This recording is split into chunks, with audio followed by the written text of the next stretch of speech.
Bismillahirrahmanirrahim. Assalamu alaikum and hi.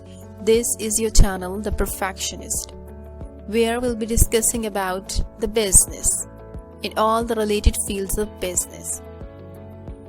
Let's resume.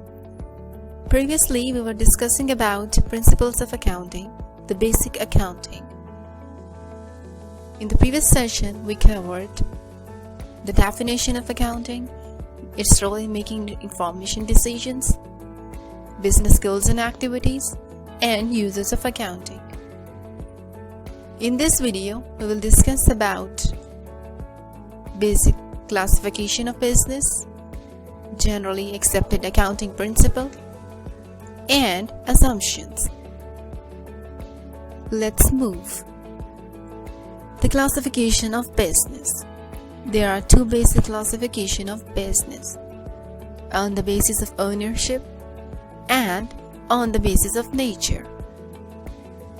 First, we'll discuss about the classification of business on the basis of ownership. There are basically three subcategories under the section of ownership: sole proprietorship, partnership, and corporations. Sole proprietorship is basically a business where there is only single owner and the investment is limited, means one owner, one partner, and one investor. One do this just to enjoy all the profit and to take risk on themselves. This is basically a small business where there is limited investment. Moving toward the partnership. Partnership is between two or more people where they do this partnership in order to share the profit. The liability under these circumstances is unlimited, means loss totally depends on the partnership contract and liability is recovered from the owners. Next, the corporations. Corporations have limited liability, whereas there are unlimited number of shareholders.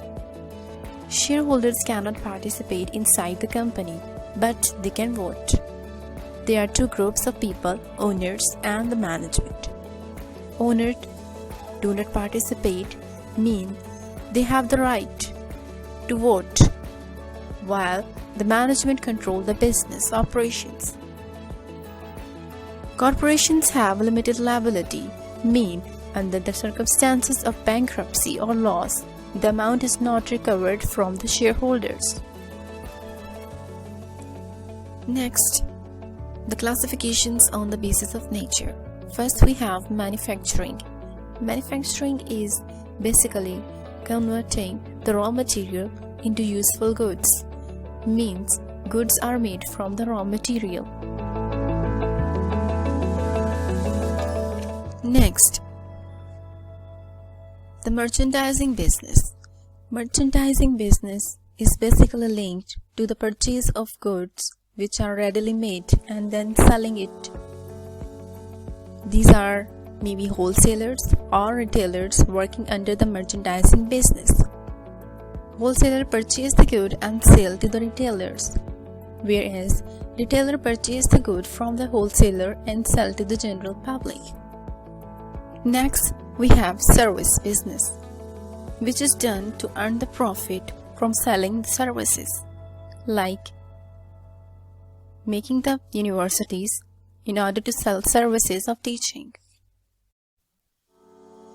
Moving toward the generally accepted accounting principles. Financial accounting practices is governed by concepts and rules that are known as generally accepted accounting principles. This gives us guidelines, practice to good results. GAAP has following principles: objectivity principle, cost principle, and revenue recognition principle. And assumptions: business entity assumption, going concern assumption, and monetary unit assumption. These accounting principles support costs as the basis for asset valuation. Objectivity principle. Objectivity principle. Whenever we record something in accounting, it must be supported with evidence that needs to be independent and unbiased without deception. The cost principle. Accounting information is based on actual cost. The cost principle states that assets should be recorded at their cost. Cost is the value exchanged at the time something is acquired. Revenue recognition principle. It states that recognize revenue when it is earned. Proceeds not need to be in cash. No need to wait until cash is received before you recognize revenue.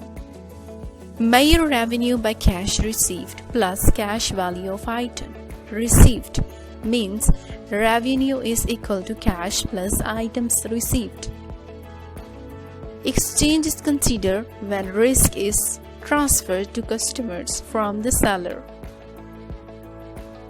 It may be difficult to follow the principle in the very beginning of the business, of course.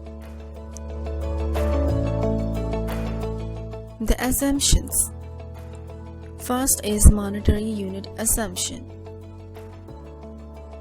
This assumption requires that only transaction data that can be expressed in terms of money be included in the accounting records.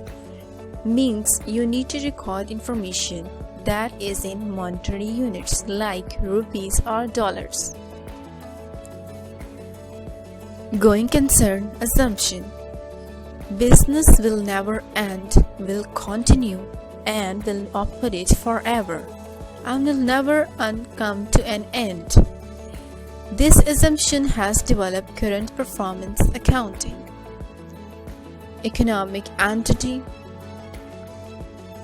These assumptions require that the activities of an entity be kept separate and distinct from the activities of the owner and all other economic entities. If the personal transactions and the business transactions are mixed, then business will not be transparent. That's all for now. Watch next for continuation of the topics. In the next we will discuss financial statements in details.